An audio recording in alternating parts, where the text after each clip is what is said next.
Good morning, everybody, and welcome to Daily Red Devil for all of your latest Manchester United transfer news and talk. Before we get into today's video, if you can do me a small favour and make sure to subscribe, bottom right-hand corner if this is your first watching. We are 2 subscribers away from 42,300, so please go and do that right now, and let's hit the next milestone. On the show this morning, we are going to be talking about the Argentinian wonder kid, Franco Mastantuono. We're also going to be talking about Onana. We're going to be talking about Gyökeres. Lots to get into. As always, I invite you to have your say on all things Manchester United in the comment section below. And the question for today's show is going to be this. Should Manchester United be going all out for Victor Gyökeres? Let me know in the comment section. Is that the player that we should be targeting? Let me know. We're going to start the show off by talking about Gyökeres. So, the news in relation to Gyökeres this morning. This is coming out from, where is the story? There it is. It's coming out from multiple different journalists across Europe, saying that apparently Manchester United are still keen on signing Victor Gyökeres, but to have any realistic chance of signing him this summer, they will need to win the Europa League, i.e. get Champions League football. And I think that's kind of obvious now. Like, we know that at this point. Manchester United at the moment isn't the most attractive proposal, I don't think. Would you agree? Like, we're not the most attractive proposal at the moment, unfortunately. And with that in mind, imagine Manchester United without Champions League football, who are currently, 16th in the Premier League. Like, if I was Gyökeres and I had every club in Europe fighting to get me, pretty much, who need a striker, Arsenal's, Liverpool probably interested, I think Barcelona are interested. And then you've got Man United, who, at the moment, are we at rock bottom, or could it get worse? That's the question. I would probably say we are at rock bottom. I would hope that it can't get any worse than this, but you never know. Yeah, it's an interesting one, isn't it? And I think, for me, Victor Gyökeres would be an absolutely phenomenal signing. I think he would completely revolutionise this team. I think his ability to play in a Ruben Amorim style team and to succeed in a Ruben Amorim style team is exactly what we are looking for. So, yeah, in short, Gyökeres for me would be absolutely phenomenal, but it's just whether Manchester United can pull it off. And realistically, it's whether Manchester United can finish in that Champions League or not. You know, if we can get Champions League football next season, I think Gyökeres is a possibility. If we can't, then unfortunately, the likelihood of him wanting to join us, I nearly said Arsenal, the likelihood of him wanting to join Manchester United is probably very small, unfortunately. As much as I would love to see him at Manchester United, I think, yeah, if we can't get that Champions League spot, I just don't think it's going to happen, unfortunately. But I'd like to see what you guys think about Gyökeres. If you could have anybody, would he be the player you go for, or would you be looking for someone else? Let me know your thoughts in the comment section. Very interested to see what you guys have to say.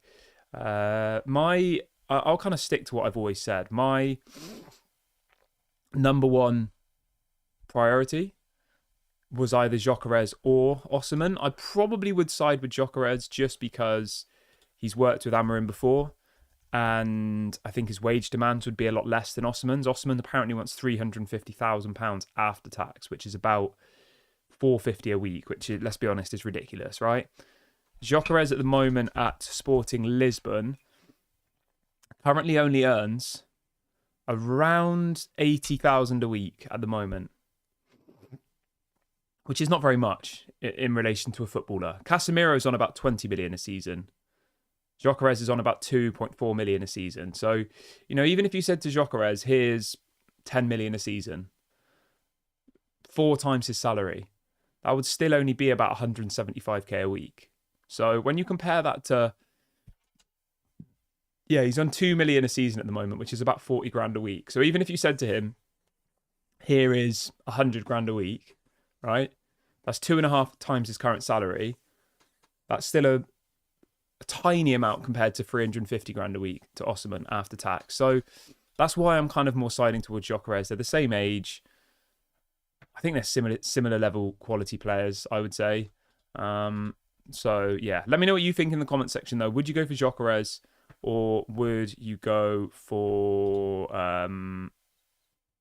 Osimhen. Let me know your thoughts in the comment section below. Right, moving on from there, let's jump on over to... What are we jumping on over to? Let's jump on over to Franco Mastantuono. Okay, so Franco Mastantuono, Fabrizio's come out with a bit of an update on Franco Mastantuono. He's saying that apparently Manchester United are one of the teams who have inquired about signing Argentinian wonder kid Look, I can never say this guy's name. Franco Mastantuono. He says United are one of the clubs who have inquired about Franco Mastantuono. He says the only way to sign him this summer is to pay the release clause, which is 41 million euros. What's that in pounds? Maybe 35 million pounds, roughly? Euros to pounds. Let's have a look. Yeah, it's about 35 million pounds. I mean, it's not bad, is it? Really? For one of the most exciting talents in Europe, 35 million. What age is he? 17 years of age. There's some journalists saying that Manchester United are going to trigger the release clause. That hasn't been confirmed yet, though. Is he already in the Argentinian squad at the age of 17? If so, that's crazy. No. He's not played for the Argentinian first team yet, but still. He does only have 1 year left on his contract at River Plate. So he is most likely going to leave this summer, I imagine. There's obviously lots of clubs interested in this player, as we can all imagine. I think Chelsea are interested, I read. I think Real Madrid are interested. You know, he's somebody who is going to get a move this summer. And my stance on this remains the same. Are we just being linked to this player to try and boost up his transfer value? Is there a genuine interest? I mean, if Fabrizio's reporting it, then there probably is some level of genuine interest. I don't know that much about him. I've seen clips. I've seen compilations. I like the idea of signing a young, talented player from South America. I think that's exciting. I think it would be different from what Manchester United usually do. But at the same time, is it going to take us from where we are now to where we want to be? Maybe it does. I don't know. It's a difficult one. It's a risk, obviously. And in reality, he's only 17 years of age. So the most logical thing to do here would be to send him back on loan to where he came from, which was River Plate. But yeah, we'll see how it all progresses. I personally think it's an exciting deal. It's one that Manchester United should be in the running for. But at the same time, maybe it's not the right kind of deal we need right now. A 17-year-old who's unproven in the Premier League. It's a risk. And I don't really think we're in a position to take risks at the moment, unfortunately. Like, we need... I have a little sip of my tea. I've got a proper dry throat today. I feel like we do need a bit of certainty in our signings this summer. Because at the moment, we don't have that much experience in this team. We need a little bit more experience. And I think... I see someone in the chat saying we should sack Amorim and bring in Klopp. What?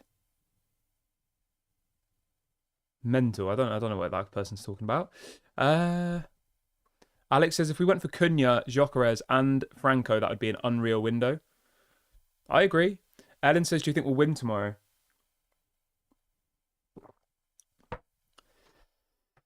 I mean, we always tend to do okay against the Spanish teams, don't we? Athletic Bilbao are 4th in La Liga. I read this morning that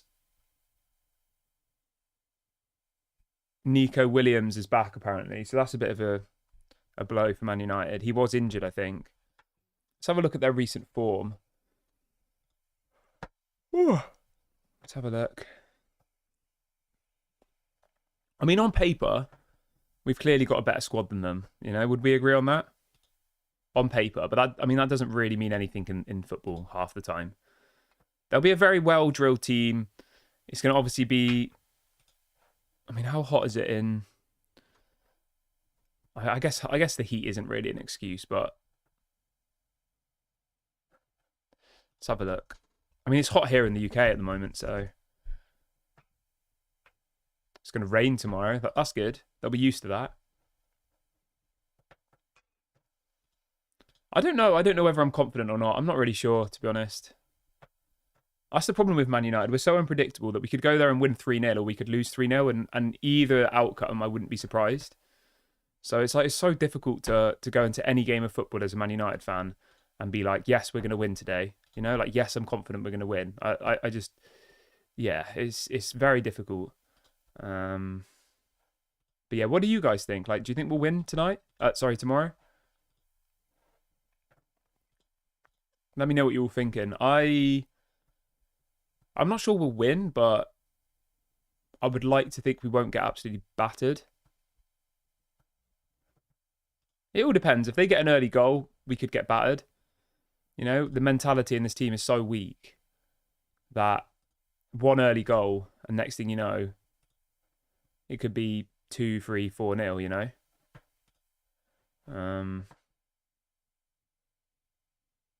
But yeah, we'll see. I don't know if confident is the right word here.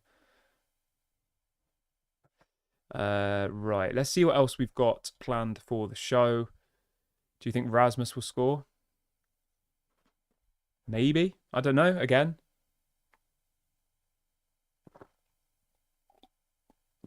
Somebody's saying that Acuna, here we go, is expected before kickoff tomorrow. Is that to soften the blow when we get battered?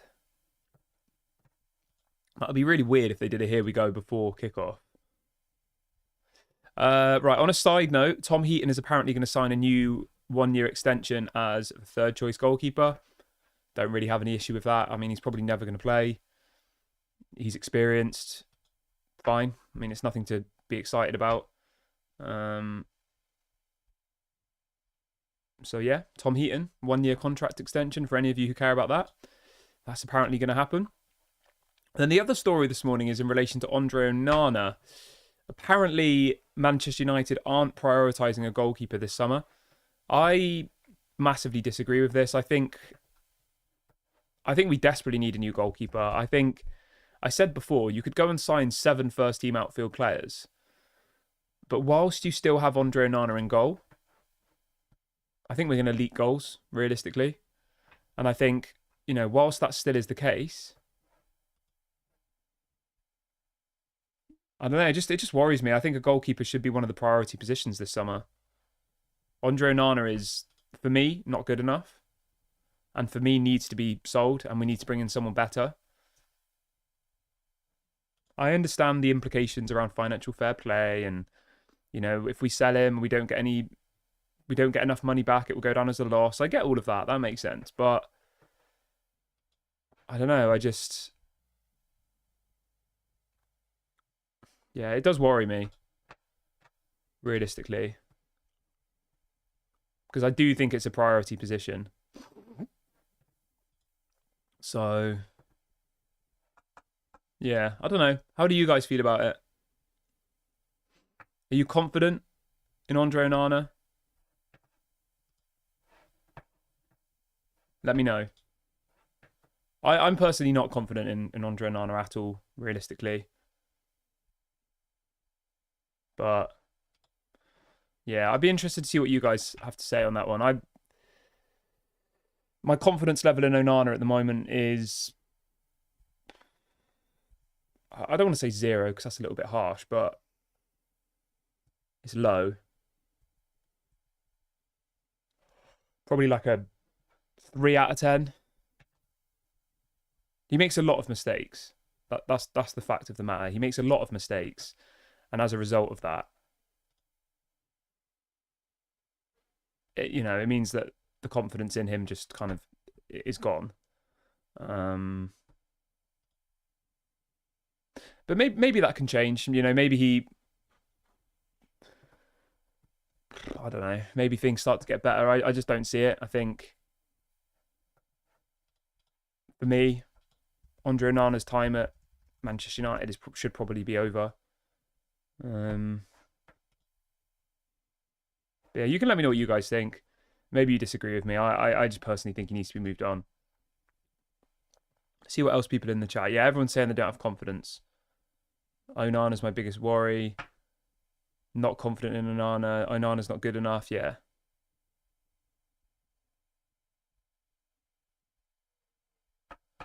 I think, you know, if you could move him on and bring in someone like Diego Costa, or I mean, there's still a risk. You know, you might bring in Diego Costa and he might also not be very good. Like, there's no guarantee. I just think if we are able to move him on and we are able to bring in a better goalkeeper, then that should be something we're doing. If we're aspiring to move up that table, you know? So, yeah. Anyway, I'm going to wrap the video up here, guys. Thank you so much for joining me on the stream this morning. I will be back tomorrow, Thursday, around 8 o'clock, roughly.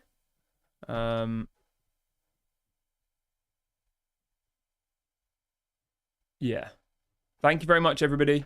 Have a great day, and I'll speak to you all tomorrow. Don't forget to like, comment, and subscribe as well. Bye for now.